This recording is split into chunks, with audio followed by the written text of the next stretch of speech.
Some alliances are forged on paper. Others are forged in steel beneath the waves.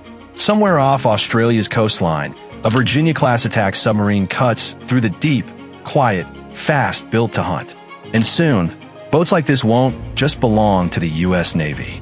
Under a historic AUKUS agreement, Australia is set to receive nuclear-powered submarines for the first time. Not borrowed, not leased, transferred. This isn't just a procurement deal. It's a direct insertion of next-generation undersea power into the Indo-Pacific chessboard. It's the kind of move that shifts how navies plan, how rivals posture, and how alliances fight, long before the first shot is ever fired. Before we dive in, hit like, subscribe, and ring the notification bell so you never miss a deep dive from Naval Brief. But here's the catch. This isn't happening overnight. The first Virginia-class transfer is expected sometime in the early 2030s, and it comes with massive questions. Can U.S. shipyards keep up with their own Navy's needs while arming an ally? Can Australia absorb crew and maintain one of the most complex machines on Earth? And how will China, the target everyone politely avoids naming, respond to a new hunter joining the depths? This is the story of AUKUS, the biggest undersea power shift the Indo-Pacific has seen in decades. In March 2023, the US, the UK, and Australia signed what would become one of the most ambitious defense pacts of the decade, AUKUS. At the heart of it is Pillar 1, the transfer of nuclear-powered attack submarines to Australia. Here's how it's set to unfold. The US plans to sell up to 5 Virginia-class submarines to the Royal Australian Navy. These aren't second-rate hand-me-downs. Virginia-class subs are some of the most advanced attack submarines ever built. Fast, stealthy, and capable of launching cruise missiles deep inland from hundreds of miles offshore. The timeline is deliberate. If everything stays on schedule, the first transfer is expected in the early 2030s, with additional deliveries following in the years after. Until then, Australian crews will train and operate alongside the U.S. Navy, embedding directly with American submarine commands to build the skills needed to run such complex vessels. This isn't just another vessel in the fleet. It's a strategic shift in Australia's reach beneath the surface, from a diesel-electric coastal force to a nuclear-powered undersea presence with global endurance. Canberra's current Collins-class submarines are capable, but their range and time at sea are limited. Nuclear-powered submarines can stay submerged for months, maneuver faster, and project power far beyond home waters. That's not a small step, it's a transformation. But AUKUS goes deeper than platforms.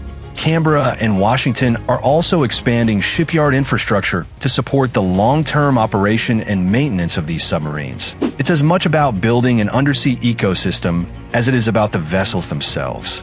And in parallel, Australia and the UK are developing the SS and AUKUS, a next-generation attack submarine design that will eventually join and later replace these early Virginia-class transfers. That program is already being watched closely across the region. Pillar 1 gets the spotlight. Submarines make for great headlines. But Pillar 2 is where the quiet work happens, and where AUKUS becomes something far bigger than just Virginia-class transfers. Pillar 2 is focused on advanced capabilities, the tools and tech that make undersea operations smarter, faster, and deadlier. We're talking AI integration, undersea surveillance systems, cyber warfare, quantum technologies, electronic warfare, and hypersonic weapons. If Pillar 1 gives Australia the vessel, Pillar 2 gives it the nervous system, the ability to sense, think, and fight with modern tools that weren't in its playbook before. These technologies are what will allow Australia's future submarines to operate in a contested Indo-Pacific alongside US and UK forces, almost like an extension of their fleets. That makes Australia only the second US ally in history, after the UK, to receive this level of submarine capability. It's a huge leap in trust, technology, and reach. It's not just about what's sailing under the water. It's about who gets to connect to the brain of the alliance. If Pillar 1 builds the muscle and Pillar 2 wires the nerves, the real story is what happens when that power hits the water. Australia's leap into nuclear-powered submarines doesn't just change its own posture. It reshapes the balance of power in the Indo-Pacific. Until now, only a handful of navies in the region operated nuclear-powered submarines: the US, China, and India with a small strategic deterrent fleet. Once Australia joins with attack submarines, the undersea game shifts dramatically. For China, this isn't just another alliance headline. It's a strategic headache. Beijing's naval strategy depends on controlling its near seas and pushing its influence deeper into the Pacific. Adding Australian submarines, quiet, fast, and capable of operating far from home, creates a new variable it can't ignore. For the US and UK, this isn't charity. It's a way to extend their reach without adding more hulls to their own fleets. A forward partner with nuclear-powered submarines can help track Chinese vessels, cover choke points, and complicate enemy planning, all without a US carrier strike group needing to move in.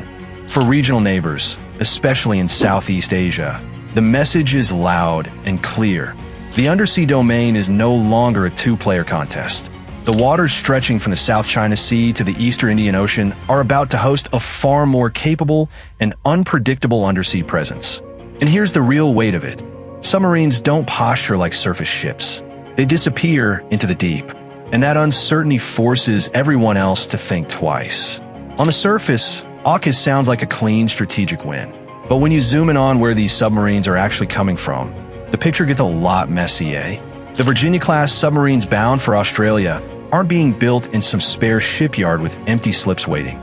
They're coming from the same two U.S. shipyards that are already struggling to meet their own Navy's demand. These are the backbone of America's submarine force, and they're running hot.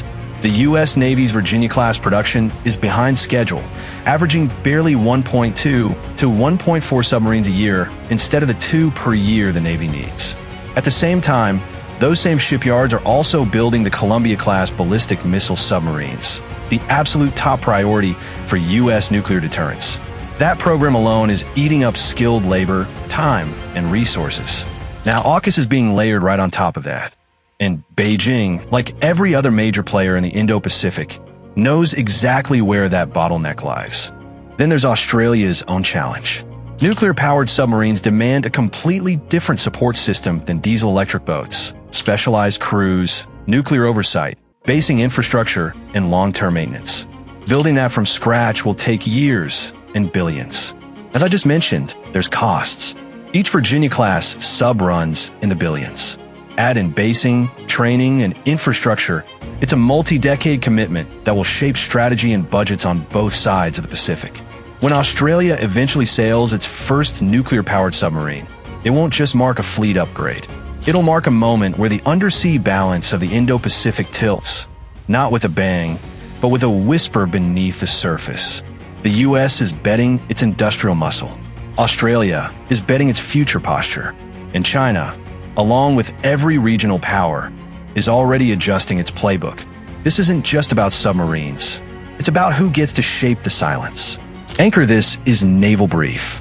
If you're all hands on deck with maritime conflict, naval power, and defense analysis, subscribe and stay mission ready for the next briefing.